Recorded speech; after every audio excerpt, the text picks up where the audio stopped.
अपनी कई समस्याओं के लिए कई बार हम स्वयं जिम्मेदार होते हैं। हर समय हर जगह बात करने की आदत कई बार हमें मुसीबत में डाल देती है।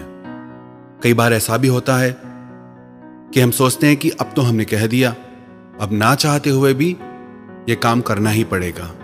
अब मुंह से जो बात निकल गई उससे कैसे बदल सकते हैं। खुद की कई बातों में हम खुद ही उलझ के रह जाते हैं। कई बार क्रोध में आकर किसी को ऐसे शब्द कह जाते हैं जिसके लिए बाद में पछताना पड़ता है। आपने तो क्रोध में बोल दिया, पर सामने वाला उन बातों को भूल नहीं पाता।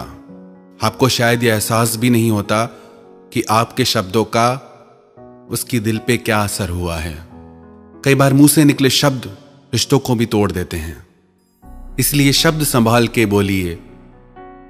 शब्द के हाथ न पाव हैं, एक शब्द औषधि करे, एक शब्द करे घाव है। आपका एक शब्द किसी की जिंदगी भर का घाव बन सकता है और आपका एक शब्द किसी के जीने की वजह बन सकता है। आप विचार करें कि आपकी वाणी कैसी है।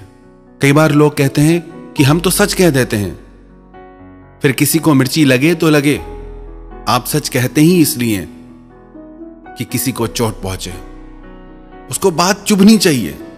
जब किसी से काम निकालना हो ना, तब सच नहीं निकलता मुंह से, तब झूठी प्रशंसाएं निकलती हैं। सच अक्सर लोग तभी कहते हैं जब किसी को चोट पहुंचानी हो।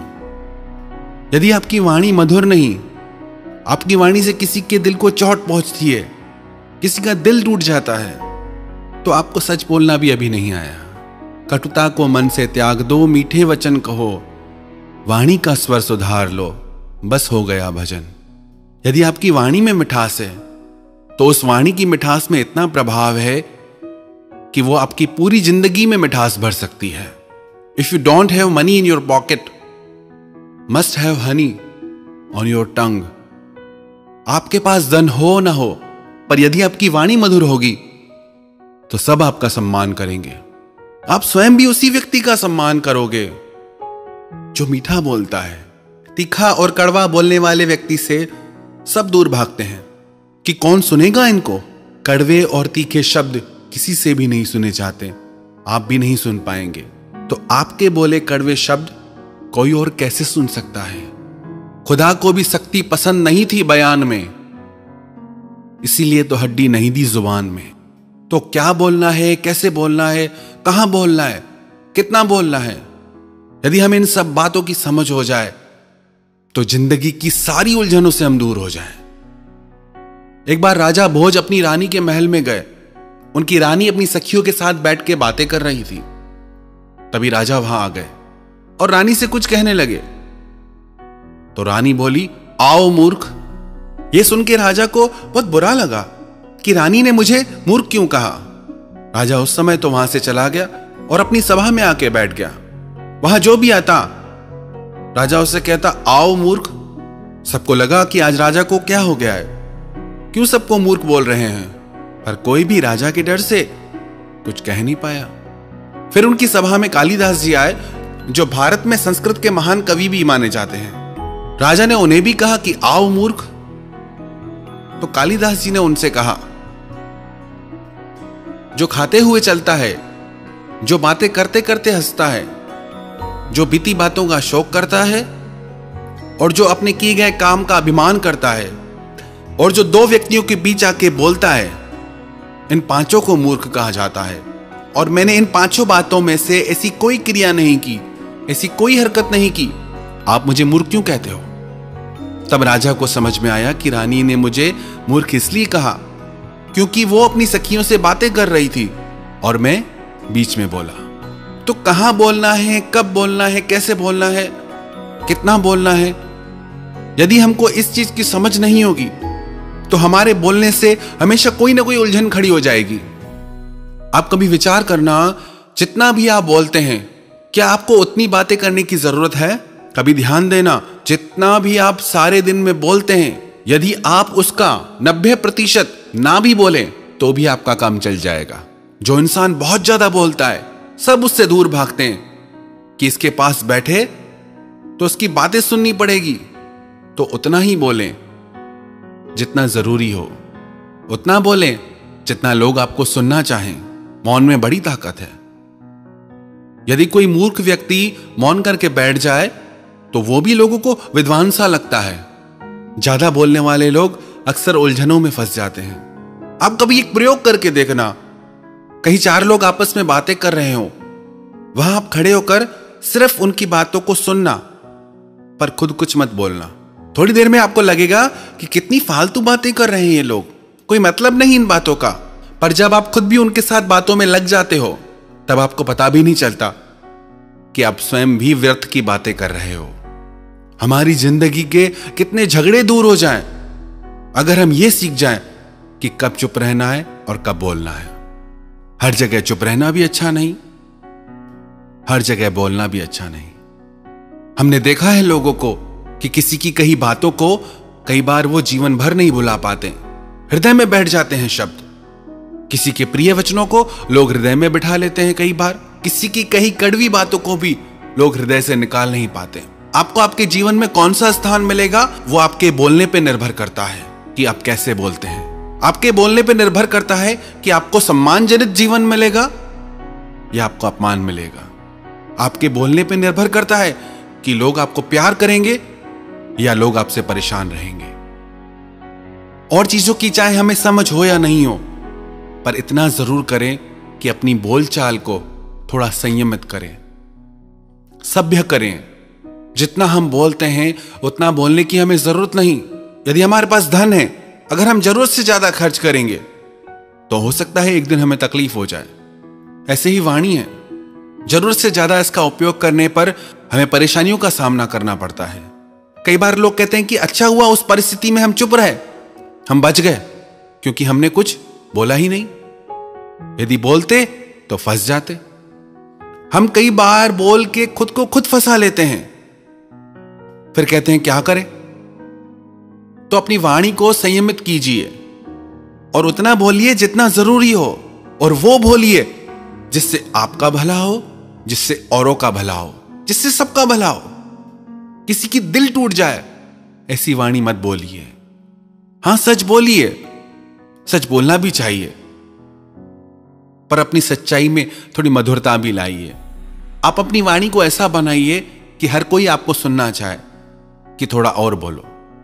ऐसी वाणी मत बनाइए कि लोग कहें कि बस अब चुप करो। आप चाहें तो अपनी वाणी से सब कुछ प्राप्त कर सकते हैं, और आप चाहें तो अपनी वाणी से सब कुछ गंवा सकते हैं। सब आपके हाथ में। आपकी वाणी का प्रभाव आपके रिश्तों में, आपके जीवन में, आपके परिवार पे सब जगह पड़ता है। एक राजा अपने गुरु के आश्रम में अपने गुरुजी से आशीर्वाद लेने गया कि मेरा इतना जीवन निकल गया, मुझे आशीर्वाद कीजिए कि मुझे संतान प्राप्त हो। मेरा कोई पुत्र नहीं है, मेरा वंश कैसे चलेगा। तो उसके गुरु ने कहा कि तेरे प्रारब्ध में नहीं है, तुझे पुत्र नहीं होगा। राजा रोता रोता बाहर आया तो शिष्य ने पूछा क्या बात है।